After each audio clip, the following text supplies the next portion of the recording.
Taong Balita Ngayon.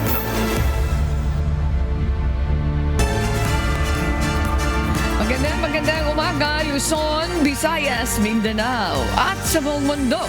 Oras natin sa buong kapuluan, 2 minuto na po. Makalipas ang alas 5 ng umaga, Philippine Standard Time. Ako po si Annie Rantoy. Ngayon po ay araw ng Lunes, ika-2 na po tayo sa buwan ng Pebrero taong 2026. Tayo po ay sabayang napapakinggan sa Radyo La Verdad 1350, ang UNTV Radio. At syempre, makakasama rin natin ngayong umaga ang ating global correspondent na si Noel Polgarco mula naman sa Alberta, Canada, para ihatid ang mga balita mula sa iba't ibang panig ng mundo. Magandang umaga sa iyo, Noel. Samantala, simulan na natin ang balitaan. Narito ang malalaki at makabuluhang balita ngayong araw.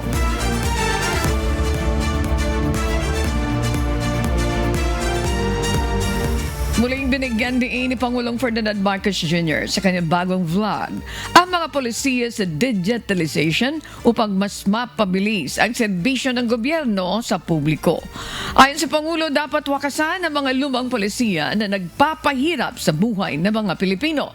Inihalimbawa ng Pangulo ang mga pangunahing polisiya sa disiplina sa ibang bansa na may malaking resulta. Isa dito ang pagbabawal ng bubble gum. Sa Singapore, mahigpit na polisiya sa pagpapadaan sa mga ambulansya sa Germany at sa Japan na paggalang naman sa pedestrian lane. Alam niyo po, bukod sa malakihang proyekto at iba't ibang mga programa ng pamahalaan, isang bahagi ng trabaho namin ang magpakilala ng mga bagong polisiya, polisiyang magpapagaan sa buhay ng tao. Tataw Balita Ngayon. Bumubuti na ang kalusugan ni Pangulong Ferdinand Marcos Jr. Ito ang kanyang ibinalita sa kanyang bagong vlog na inilabas kahapon. Ayon sa Pangulo, namayat siya dahil sabaw lang ay binigay sa kanyang pagkain sa ilang araw. Nauna nang sinabi ng Malacanang na nagkaroon ng diverticulitis ang Pangulo. Ako naman, eto, nagre-recover na rin. Pero maganda ang assessment ng mga doktor, nothing serious, kailangan lang magpalakas ulit. Tataw Balita Ngayon. Sisimulan na ngayong araw ng Lunes, February 2, ng House Committee on Justice ang pagtalakay sa impeachment complaints laban kay Pangulong Ferdinand Marcos Jr. Inaasahan ang consolidation sa dalawang reklamong impeachment laban sa presidente at pagtukoy kung sufficient in form and substance ang mga ito. Ayon kay House Committee on Justice member Bicol Saro Party List Representative Terry Ridon, ilalahad ng mga nagrereklamo ang kanilang batayan sa pagsasampa ng reklamong impeachment laban kay PBBM. Pagtitiyak ng kongresista, nakabatay sa ebidensya ang impeachment proceedings. Ang impeachment po ay sole prerogative ng legislature. No? So, po impeachment proceedings will always be based on facts. It will be based on evidence, and decisions relating to the impeachment will be based on the conscience of every House member. Tataw Balita Ngayon. Paaring ihain na muli ang kaparehong impeachment complaint laban kay Vice President Sara Duterte. Ito ang paniniwala ng Bicol Saro Party List Representative Terry Ridon, miyembro ng House Committee on Justice. Anya, hindi naman apektado ng desisyon ng Korte Suprema ang nilalaman ng reklamong impeachment laban sa Vice Presidente. Hindi lang nakatitiyak ang kongresista kung may karagdagang bang batayang isasama ang mga nakatakdang magsulong ng impeachment laban kay BP Duterte ngayong taon. Pwede ho i-file as is po yun, sa totoo lang. Kasi wala naman hong debate doon sa form eh. Wala hong debate doon po sa substansya. So, in a refiling of a Vice President impeachment case, I don't think the facts have changed from last year. We're still going to be talking about the use of confidential funds and yung pong death threats against the President, the First Lady, and the former House Speaker. No? Tataw Balita Ngayon. Isinusulong na maaprobahan sa Kamara ang mga panukalang batas na magdaragdag sa cash grants sa ilalim ng Pantawid Pamilyang Pilipino Program for Peace. Ayon kay House Majority Leader at Ilocos Norte 1st District Representative Sandro Marcos, puspusan ang ginagawang pagtatrabaho ng House Committee on Appropriations para maipasa ang budgetary requirements ng naturang panukala. Ito ay matapos maaprobahan ang legislative measure sa House Committee on Poverty Alleviation. Kabilang sa mga panukalang batas, ang mas mataas na subsidiya para sa edukasyon, kalusugan at bagong cash support para sa pagkain at nutrisyon ng mga batang edad 0 hanggang 2 taong gulang. Hataw Balita ngayon. Hiniling naman ng Commission on Elections ng COMELEC kay Pangulong Ferdinand Marcos Jr. na gawing holiday sa ikalawang distrito ng Antipolo sa araw ng special election sa March 14. Ito ay kaugnay na isasagawang special election sa lugar upang punan ang bakanting pwesto na naiwan ng yumaong kinatawan ng distrito na si Representative Romeo Acop na pumanaw noong December 2025. Tuloy na anya ang halalan sa March 14 at ang paghahain ng kandidatura ay nakatakda sa February 5 hanggang 7. Gayunpaman, patuloy pa ang ginagawa ng paraan ng komisyon ang pondo para rito na aabot naman sa 98 million pesos. Naideklarang non-working holiday ang March 14 diyan sa 2nd District po ng Antipolo City. And at the same time, humihingi rin po kami ng authority o yung otoridad na ilagay ang Armed Forces of the Philippines and PNP under our control and supervision sa panahon, yung mismong mga nandun lang sa lugar, sa panahon ng election period as deputized agencies of the Commission on Elections. Hataw Balita ngayon.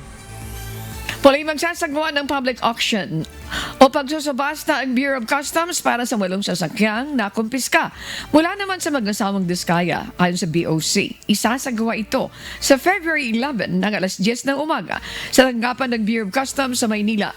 Bukod sa 8 luxury vehicles ng mga Diskaya, kasama rin sa auction ang 2 pang Bugatti Chiron. Samantala, bago ang subasta, magsasagawa muna ng public viewing sa February 5 hanggang February 6 para sa mga interesadong sumali sa auction. Hataw Balita ngayon.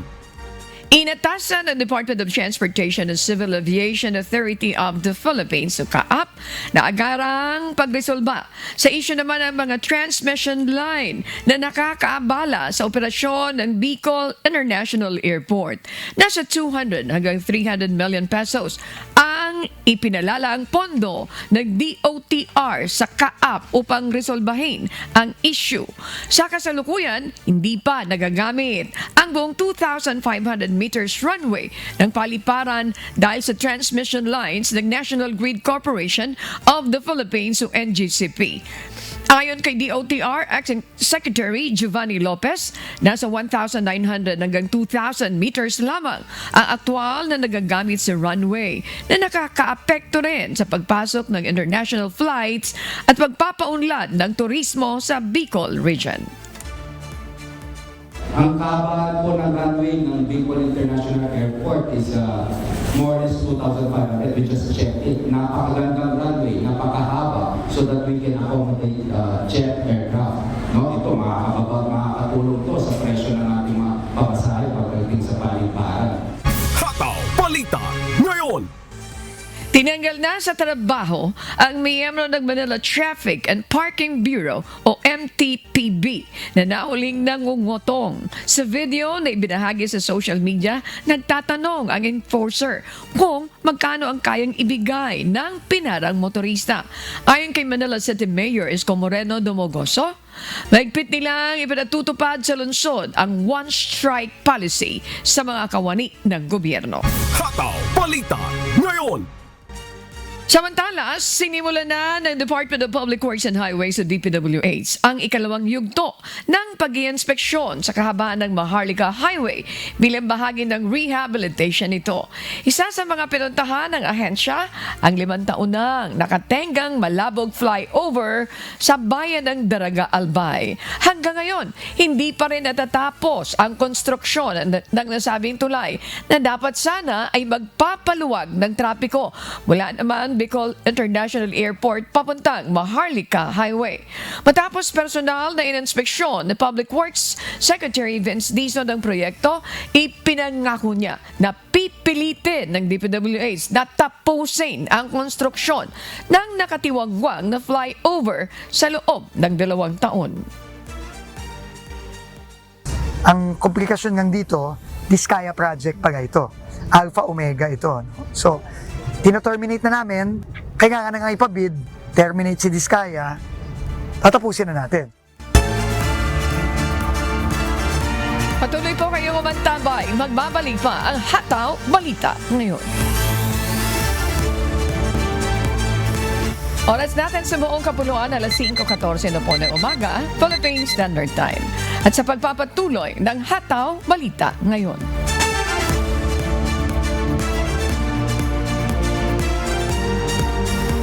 Nagbigay ng manifesto ang mga federasyon ng asukal sa Pilipinas sa Department of Agriculture at Sugar Regulatory Administration.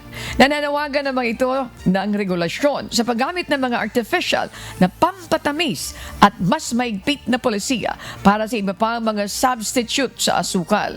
Ayon sa mga federasyon, naaapektuhan nito ang demand sa mga lokal na sugarcane. Nangako ang DA at SRA na tatrabahuhin nila ang hinaing ng mga federasyon ng asukal. Hataw Balita ngayon. Samantala, ipinababatid ng lokal na pamahalaan ng Quezon City na libre ang pagtawid sa Quezon Memorial Circle Elevate Promenade. Ayon sa opisyal na pahayag na inilabas ng lungsod, hindi otorisado ang anumang paniningil sa mga tumatawid dito. Nakatanggap ng ulat ang QC-LGU na mayroong naniningil ng 10 piso para lang makatawid sa Elevated Promenade. Hataw Balita ngayon.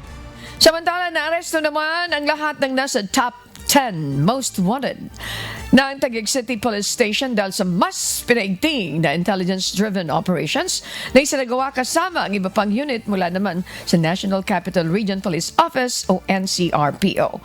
Kabilang sa mga kasong kinakaharap ng mga suspect ang statutory rape, illegal na droga at iba pang krimen. Ayon sa Taguig City Police, ang pagkakahuli sa mga wanted person ay resulta ng case build-up, warrant validation at focused manhunt operations. Kaugnay nito ay ginigit naman ni Taguig Mayor Lani Cayetano na ang pagpapanatili ng peace and order ay mahalaga para sa pagpapaunlad ng lungsod. Hataw Balita ngayon. Sa pagpapatuloy ng Hataw Balita ngayon, nilinaw ng Philippine Coast Guard o PCG na ang kabuang bilang ng mga nasawi sa paglubog ng MV Tricia Kirsten Tree ay 40 na at hindi 39 gaya ng unang may ulat. Nananatili naman sa 316 ang bilang ng mga nakaligtas. Ayon kay Commodore Richard Murphy, Commander ng Coast Guard District Southwestern Mindanao, ang mga nadagdag sa tala ay isang 6 na buwang gulang na sanggol na babae na na-turn over sa PDRRMO Basilan noong January 26, 2026 bago din nila sa Zamboanga City. Naitama ang bilang matapos ang validation meeting ng PCG, PDRRMO at CDRRMO kung saan pinag-isa ang lahat ng ulat sa mga na-recover na biktima. Nagpaabot naman ng pakikiramay ang PCG sa mga naulila at tiniyak ang patuloy na koordinasyon sa mga ahensya at LGU para sa tamang impormasyon at maayos na paghawak sa mga biktima. Hataw Balita ngayon. At para naman sa balita sa iba't ibang panig ng mundo, narito ang ating global correspondent na si Noel Poliarco mula naman sa Alberta, Canada.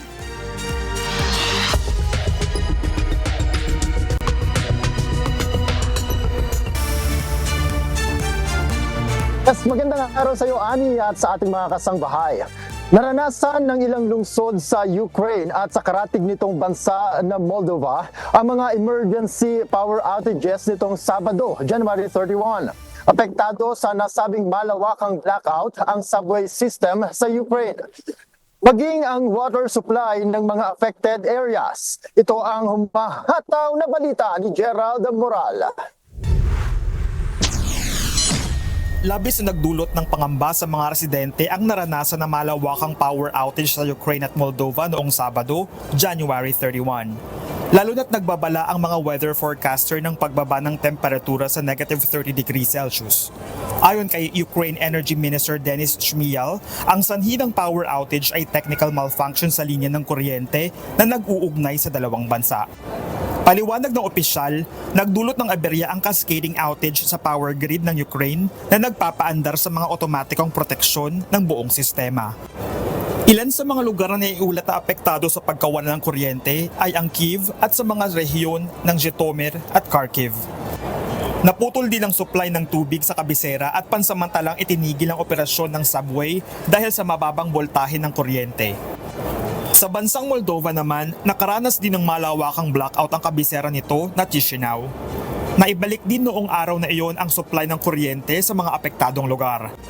Nangyari ang malawakang outage matapos ang ilang linggong pag-atake ng Russia sa infrastruktura ng enerhiya ng Ukraine na lalong nagpapalala sa kakulangan ng kuryente sa gitna ng isa sa pinakamatinding taglamig sa mga nagdaang taon.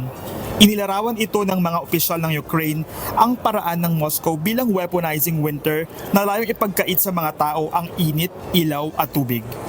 Samantala, ipinahayag ni US President Donald Trump na pumayag si Russian President Vladimir Putin sa pansamantalang pagpigil ng mga pag-atake sa Kyiv at iba pang lungsod dahil sa matinding lamig. Ayunman, nananatiling duda si Ukrainian President Volodymyr Zelensky sa sansilidad ng Russia habang papalapit ang ika-4 anibersaryo ng digmaan nila sa Russia at sa wala pang malinaw na senyales na kasunduang pangkapayapaan. Gerard Moral, humahataw sa balita ngayon.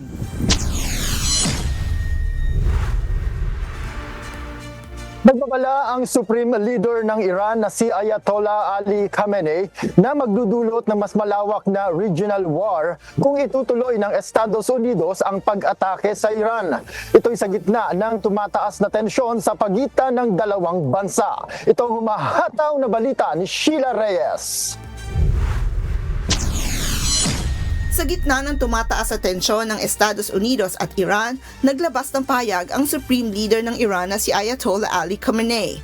Sa kanyang ex-post, sinabi ng leader na dapat alam ng US na kung magsisimula sila ng digmaan laban sa Iran, ito'y magiging regional war. Ibig sabihin, maaaring madamay sa digmaan ang iba pang karatig o kaalyadong bansa. Nanindigan si Khamenei na hindi ang Iran ang magsisimula ng gyera at wala silang layuning atakihin ang alinmang bansa.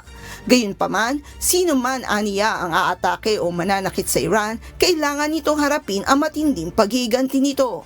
Matatandaang nagbabala si US President Donald Trump na maaaring kumilos ang US laban sa Iran dahil sa nuclear issue nito at barahas na crackdown ng Iran laban sa mga anti-government protest kung maraming napatay na mga protesters.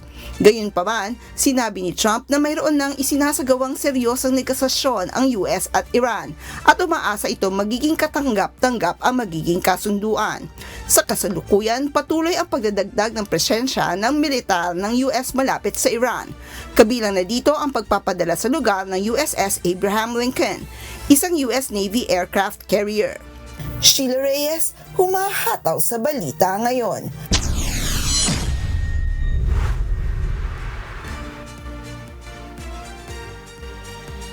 Inaasahang magkakaroon ng malaking pagbabago sa vaccination program sa Estados Unidos. Ito'y kasunod ng sinimulang pagsusuri ng top advisory body ng pamahalaan.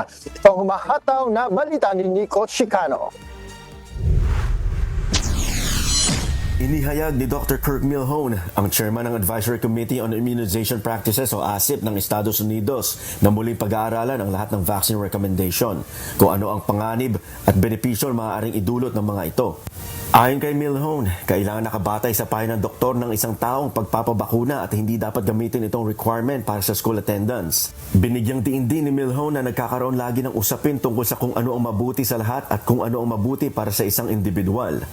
Ngunit, ayon naman kay Jason Schwartz, Associate Professor ng Health Policy and Management ng Yale School of Public Health, hindi lang proteksyon para sa isang taong bakuna kundi proteksyon din ito sa mga taong makakasalamuhan niya sa komunidad, lalo na sa mga bata o matatanda na mahina ang immune system. Tungkulin ng ASIP na gabayan ng Centers for Disease Control and Prevention o CDC sa pagtatakda ng bakuna sa bansa. Ngunit sa ilalim ng Trump administration, naging optional na lamang ang pagpapabakuna. Nagbabala naman ang mga eksperto na magdudulot ito ng pagbaba ng vaccine rates at posibleng tumaas ang outbreaks, lalo na ngayong naitala ang pagtaas ng measles cases sa US. Nico Chicano, humahataw sa balita. Ngayon,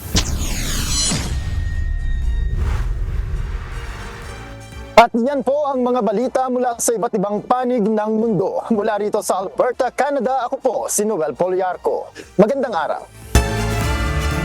Maraming salamat, Noel Poliarco. Patuloy po kayong umantabay, magbabalik pa ang Hataw Balita ngayon.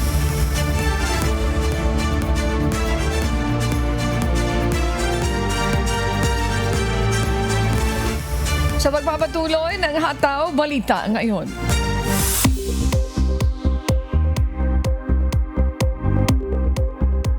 Alamin natin ang magiging lagay ng panahon sa iba't ibang bahagi ng bansa ngayong araw ng Lunes, ikalawa po sa buwan ng Pebrero. Panoorin natin ang update mula sa Philippine Weather Bureau, Pag-asa.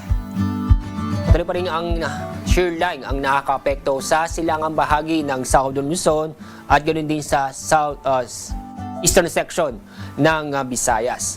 Samantala, ang northeast monsoon o amihan ay patuloy pa rin nakakaapekto sa malaking bahagi ng Luzon.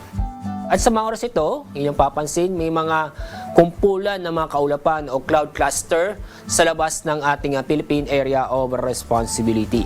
Patuloy po namin itong binabantayan at posibleng magkaroon po ng o mabuong low pressure area doon. At sa ating lagay na panahon ngayong araw, dahil sa shear line, dito sa Luzon, makakaranas ng maulap na kalangitan na may mga kalat-kalat na pag-ulan at isolated thunderstorm sa mga lalawigan ng Sorsogon at Masbate. Samantala, itong nalabing bahagi ng Luzon kasama ang Metro Manila ay maganda at maliwalas na panahon dahil sa bahagyang maulap hanggang sa maulap ang kalangitan, maliban sa mga isolated na mga pag-ulan. Dahil sa malamig na hangin dulot ng amihan, dito sa Metro Manila, inaasahan pong pinakamababang temperatura ay aabot ng 21 degrees Celsius. Sa Baguio, aabot ng 14 degrees Celsius. Sa Lawag, 19 degrees Celsius. Sa Tuguegarao, aabot ng 17 degrees Celsius. Dako tayo sa Visayas at Mindanao. Ang buong Visayas, kasama na rin ang lalawigan ng Dinagat Island, Surigao del Norte, at Surigao del Sur, dahil sa shear line, makakaranas ng maulap na kalangitan o halos buong araw maulap ang kalangitan na may mga kalat-kalat na pag-ulan at isolated thunderstorm. Samantala, itong nalabing bahagi ng Mindanao ay bahagyang maulap hanggang sa maulap ang kalangitan na may mga isolated na mga pag-ulan dulot ng thunderstorm. Napanood po natin ang update mula kay Pag-asa Weather Specialist Alzar Aurelio. Alzar, maraming salamat. Magandang umaga po. Tandaan, sa bawat araw na ating nasisilayan, tayo magpasalamat sa Diyos na may lalang.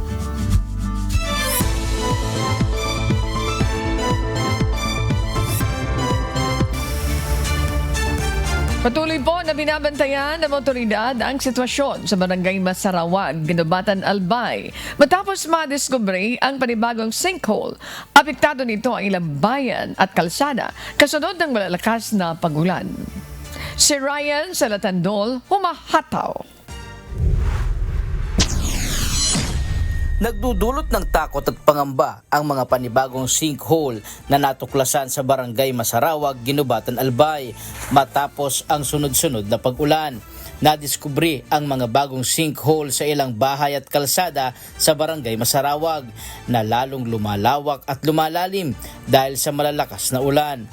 Ayon sa mga residente, bumubulwak pa ang tubig sa ilalim ng mga butas na nagdudulot ng panganib sa mga bahay at daan.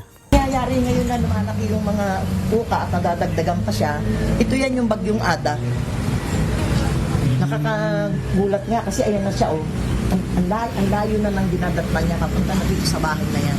Pati itong mga tawag nito, kanal, bumibigay na din yung mga semento niya at nagkakaroon din siya ng uka papunta rito sa loob at papunta dun sa kalsada. So nakakatakot talaga. Sinabi ng barangay official na umabot na sa drainage canal at halos kalahati ng kalsada ang apektado ng mga sinkhole. Tiniyak din ng Mines and Geoscience Bureau o MGB Bicol na hindi naligtas tirahan ang lugar na may mga sinkhole. Ayon kay Mayor Gemma Onghoko, pinakaligtas na solusyon ang agarang relokasyon ng 100 hanggang 150 families. Nakikipag-ugnayan na rin ang LGU sa provincial at national government para sa pagpapatayo ng relocation site. Sa ngayon, 2 pamilya pa lamang ang permanenteng inilikas habang patuloy ang assessment sa lugar. Ryan Salatandol, humahataw sa balita ngayon. Ibinaba naman ng pamahalang panlalawigan ng Sultan Kudarat ang suspension ng klase at trabaho sa mga government offices matapos bumuti ang sitwasyon kasunod ng mga lindol sa lalawigan. Sa inilabas na Executive Order No. 101 Series of 2026, inihayag ni Governor Dato Pax Ali S. Manguda Dato na balik normal na ang klase sa lahat ng antas at public at private sa buong Sultan Kudarat. Gayunpaman sa mga bayan ng Kalamansig, Lebak at Palimbang o Kalepa areas, modular learning muna ang ipatutupad hanggang masigurong ligtas na ang pagsasagawa ng face-to-face classes. Lifted na rin ang suspension ng trabaho sa lahat ng government offices sa probinsya kasunod ng patuloy na monitoring at safety assessment ng PDRRMO. Nananawagan ng pamahalaan na may na koordinasyon at pagsunod ng lahat ng ahensya para sa maayos at ligtas na pagbabalik operasyon. Hataw Balita ngayon.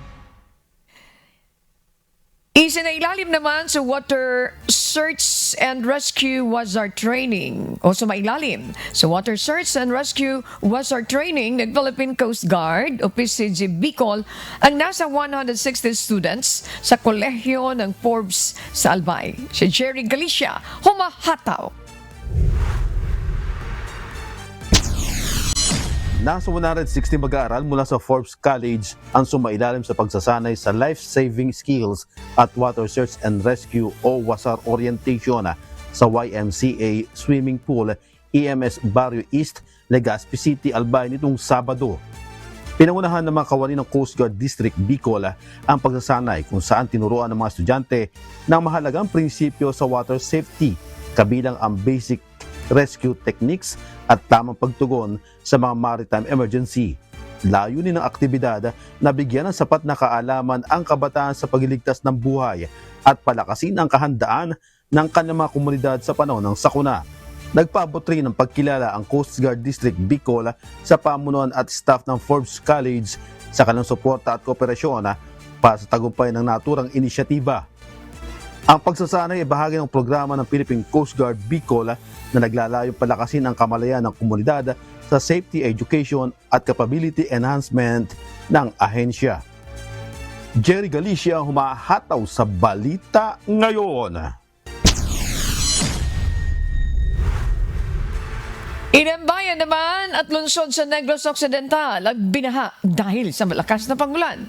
Isa naman ang naitalang nasawi dahil sa insidente. May humahataw na balita sila Lane Moreno. Nakaranas ng malakas na ulan ang Negros Occidental nitong weekend, kaya nagkaroon ng baha sa ilang bayan at lungsod. Sa Barangay Paraiso, 9 na pamilya ang inilikas ng Philippine Coast Guard gamit ang rescue boats habang na-rescue rin ang iba pang residente sa lugar. Nasira ang Himugaan Bridge sa Barangay Pue dahil sa malakas na tubig. Sa sitio Kabungahan, Barangay Fabrica, napuno ng putik ang kalsada kaya nahirapan ng mga tao sa paglakad. Nabasa at natabunan din ng putik ang mga gamit ng residente tulad ng washing machine, cabinet at damit. Pagkatapos ng baha, napuno ng basura at mga inanod na puno ang mga kalsada. Ilang alagang kalabaw ang namatay at isang tao ang nasawi dahil sa baha. Sa Escalante City, isang motorsiklo kasama ang driver nito ang inanod ng baha sa sitio Varca, Barangay Hunob-Hunob. Sa Toboso, nilusong ng mga tauhan ng BFP ang hanggang dibdib na tubig para ilikas ang mga residente. Tinanggal din nila ang mga nahulog na bato sa kalsada. Nagkaroon rin ng landslide sa sitio Magtuod, Barangay Bugang at gumuho ang bahagi ng highway sa San Isidro. Sa Bacolod City, pumasok na ang baha sa ilang bahay. Kinailangang itulak ng mga motorista ang kanilang motorsiklo sa hanggang tuhod na tubig. Sa Barangay Singkang, nalubog sa baha ang mga nakaparadang motorsiklo at sasakyan. Binalot rin ng baha ang kalsada sa Lacson Street, Barangay Sumag, Pahanukoy at Singkang Airport.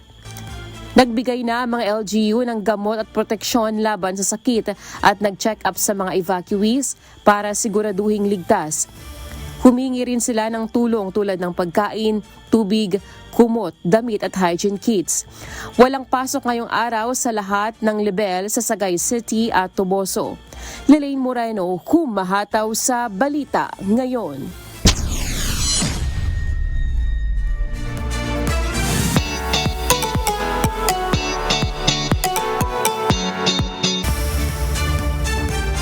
Pinasikat ng Naga Central School 1 Vocal Choir ang Pilipinas. Ito ay matapos na magwagi bilang kampiyon sa Children's Choir category sa isang international choir competition sa Kobe, Japan. Si Alan Manansala, humahataw.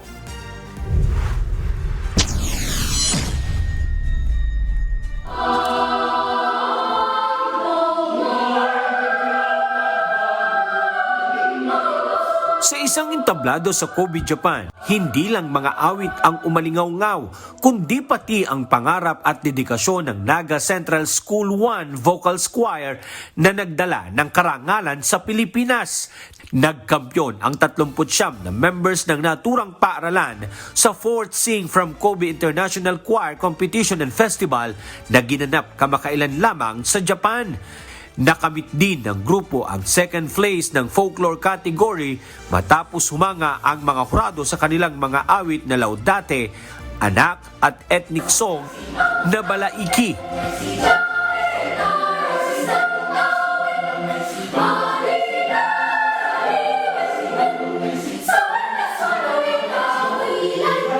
Lumahok sa kompetisyon ang mga choir mula sa iba't ibang bansa kabilang ang Canada, Japan, Korea at United States. Dahil sa panalo, nakapasok pa ang grupo sa grand finale kasama ang 7 top choirs mula sa iba't ibang kategorya. Ayon sa mga student members, bunga ito ng matinding pag-iensayo at dedikasyon sa loob lang ng ilang buwan. Sinabi naman ng school principal na nagsimula pa noong Mayo 2025 ang pagsasanay na umabot sa ilang oras araw-araw. Tinulungan din ang grupo ng mga magulang at ng pamahalaang lungsod ng Naga para matupad ang paglahok nila sa kompetisyon. Kamakailan, personal na binati ni Mayor Lenny Robredo ang choir sa isang flag ceremony bilang pagkilala sa kanilang tagumpay. Alan Manansala, humahataw sa Balita Ngayon.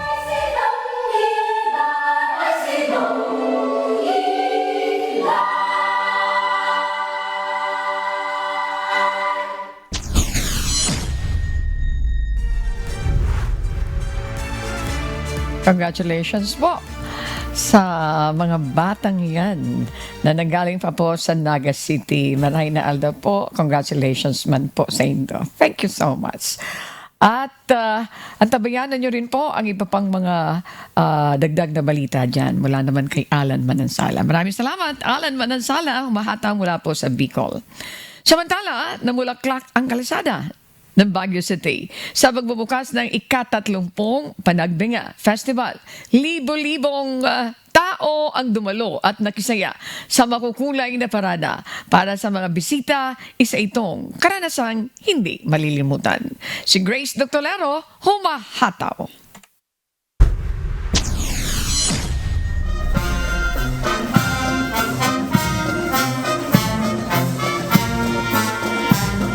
Sa hangin ng Baguio City ang sigla at kasayahan habang dumadaan sa mga kalsada ang masisiglang performers at makukulay na presentasyon sa Panagbinga Festival Parade.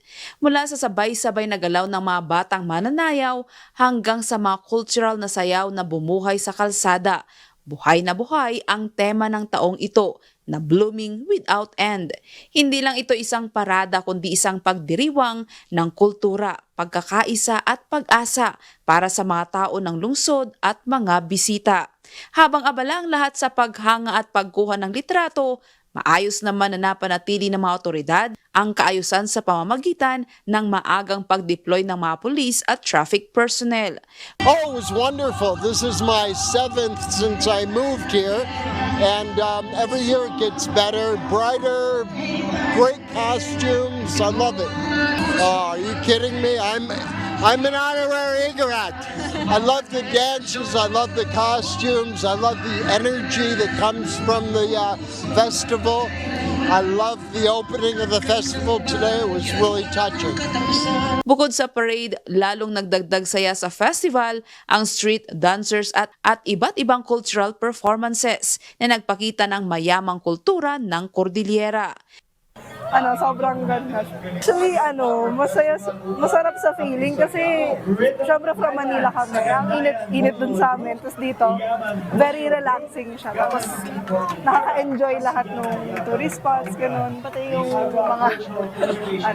mga nagpa-perform. Ang saya panoorin. Ayon sa mga organizers, bunga ito ng maayos na pagpaplano at mahigpit na koordinasyon ng mga kinaukulang ahensya. Nakita naman natin yung paghahanda ng mga organizers natin to make sure that everything's in order. Very peaceful yung ating conduct ng ating opening day parade. So I guess we would like to thank yung Baguio City Police Office, local government of Baguio, yung ating partner. Siyempre, yung Baguio Flower Festival Foundation for their continued partnership in making the festival as the most orderly and most peaceful festival in the country. Actually, first time ko mag-Baguio po eh. Then, nag-ano lang kami, nag-via motorcycle lang. Worth it yung punta kahit pagod. And pagdating dito, nawala yung pagod kasi malamig. Then, ang calming ng Baguio compared sa baba, especially sa Metro Manila. Since first time, and syempre, di natin sigurado kailan ang next balik sa Baguio. Kaya, todo singit kami para magpa-video. Sa kabila ng lamig at dami ng tao, nanatili ang saya at pagkakaisa sa buong pagdiriwang. Bukod sa parade, tampok din ang masayaw at cultural performances na sumasailalim sa pagkakakilanlan ng lungsod. Today, as the familiar notes of the Panagbinga hymn once again echo through our streets, we are reminded that this is not only a festival, but a declaration that life blooms, that hope rises, that unity prevails. With reverence for our shared history, gratitude for the present. Para sa marami, ang Panagbinga ay naging pagkakataon upang muling magkasama ang pamilya at mga kaibigan sa isang masayang selebrasyon.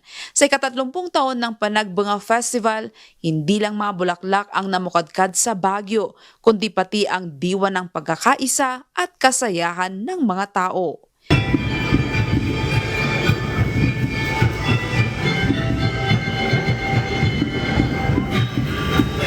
Grace Doctolero, humahataw sa balita ngayon. Maraming salamat, Grace Doctolero. At syempre sa ating mga kababayan dyan po sa Baguio City, napakaganda naman talaga. Itong Panagbinga, pati yung mga bulaklak, talaga naman po nakaka-excite. Kaya every time. Isa ito sa mga pinaplano, pinupuntahan ng ating mga kababayan. Isa ito sa plano nila na puntahan lagi ang Panagbiga dyan po sa Baguio City. Doon sa ating mga kababayan ay nire-remind lang natin sila doon sa mga palagi pong sumasama dito, ano po, o kaya may first timer, kailangan magbabaon tayo ng tubig kasi baka nawalan kayo ng tubig, ma-dehydrate kayo, nakakalimutan nyo kasi yung ganda talaga po ng Panagbiga, yung mga bulaklak. At syempre mga kasambahay, yung mga protocols na ipinatutupad, wag po natin kinakalimutan yan. Again, sa mga taga Baguio City, magandang umaga po sa inyo. And this time, shout out na tayo. May pagkakataon tayo mag-shout out. Labis-labi po kaming nagpapasalamat sa lahat ng ating mga kababayan na nagpapaabot ng kanilang laging pagbati. Ano po, dito po sa Hataw Balita ngayon. Maraming salamat po sa amanda ko kayo. Naroroon ang aming pasasalamat sa inyo. And this time, pasalamatan natin ang Oscar Antonio and family na sila po ay nanonood at nakikinig. Magandang hapon, ay magandang umaga po. At syempre, doon sa mga masugid, mga suki na namin, yung laging binabati ni amigo Sherwin Colobong, maraming salamat po. Magandang umaga. At sino pa ba yung mga naalala ko pag nandito na ako, pero maya-maya wala akong kodigo. Shout out na dito sa ating mga kasama. Ayan, Belinda, Jen, JC, Lowell, yung ating technical director si JC. Thank you, Lowell, Justine, Conrad, Sam, George, si Bardalosa. At syempre, mga kasambahay, Josa Ibanez, ayan, Sis Joy Ibanez na nanonood, and of course, Alex Montesa. Kasama ko rin dito, si Carl. Thank you very much, Carl. At syempre, dahil may time pa, babatiin ko, Mami Beth Rason, good morning po. Kay Brad Daddy, maganda umaga sa Mami ni Attorney Ruth, at syempre kay BP Ruth Soriano, BP Joseph, BP Bong, ayan, BP Noli, and BP Cherry. Thank you very much po. Maraming salamat. At syempre, si Ma'am Nina, kasama po si GMJ Eusebio. May nanonood sa Monaco. Ayan. Ayan, ito yung bansa na kinaroroonan ng nanay ni Adet. Thank you very much, Ib Cantara. Magandang umaga po sa inyo dyan sa Monaco. Yan. Maraming salamat sa mga Pilipino na nanonood po sa iba't ibang panig ng mundo. At syempre, kasama ko rin dito si Engineer Adrian Isip. At syempre, nariyan si Rap, yung sa IT people natin. IT, si Rap, nariyan si Cardo, Jeremy, si Lawrence, sa inyo pong lahat. Berniel, thank you very much. Shout out po sa ating mga taga-subaybay sa buong Pilipinas at sa iba't ibang panig ng mundo. Shout out din sa mga tagapakinig ng Hataw Balita ngayon po sa Radyo La Verdad 1350. At syempre mga kasambahay, nag-aanyaya po kami. Patuloy namin kayong inaanyayahan sa mga isinasagawang mass indoctrination ng MCGI. Day 1 na po tayo, mamaya alas 7 ng gabi, Philippine Standard Time. Sa official MCGI social media accounts, kabilang na po ang MCGI channel, ang official YouTube channel ng Members Church of God International. Patuloy din po namin kayong inaanyayahan na makiisa sa Global Prayer for Humanity tuwing Lunes hanggang Biyernes alas 9:30 ng gabi. Ito po ay ang nakastream ng live sa lahat ng MCGI social media accounts. Ang Global Prayer for Humanity ay bukas po sa lahat, anuman ang inyong relihiyon o lahi. Mga kasambahay, kung may mga storya po kayong nais balikan sa Hataw Balita ngayon, pwede niyo po itong muling mapanood. Sa aming official social media account, magtungo lamang po sa UNTV News and Rescue YouTube channel at i-click ang subscribe button. Gayon din po sa aming Facebook at TikTok accounts. Mapapanood nyo rin rito ang iba pang news programs ng UNTV, pati na po ang iba pang video ng nag-iisang public service channel. Kaya tara na, subscribe, like, and share. At sa aming ibabahaging mga salita ng Diyos na ating sandigan, mula po sa Kawikaan 28:4.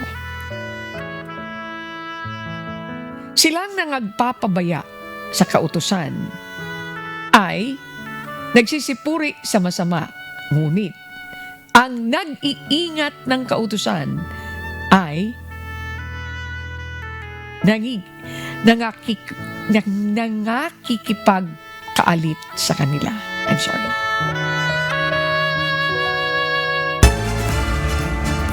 Yan po ang umahataw na balita ngayong umaga.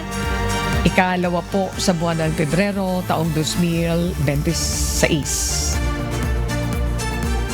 Sa ngalan po ni amigo Sherwin Colobong at sa lahat ng bumubuo ng UNTV News and Rescue, UNTV Radyo La Verdad 1350 at ng ating mga correspondent mula sa Pilipinas at sa iba't ibang panig ng mundo, nabati ko si Doming Regalado, ang ating pilot. Ako naman po si Annie Rentoy. At dito sa UNTV at UNTV Radyo La Verdad 1350, Diyos ang aming sandigan, serbisyo publiko ang aming dinahalagahan. Susunod na po ang Good Morning Kuya. Salamat po sa Diyos at magandang umaga.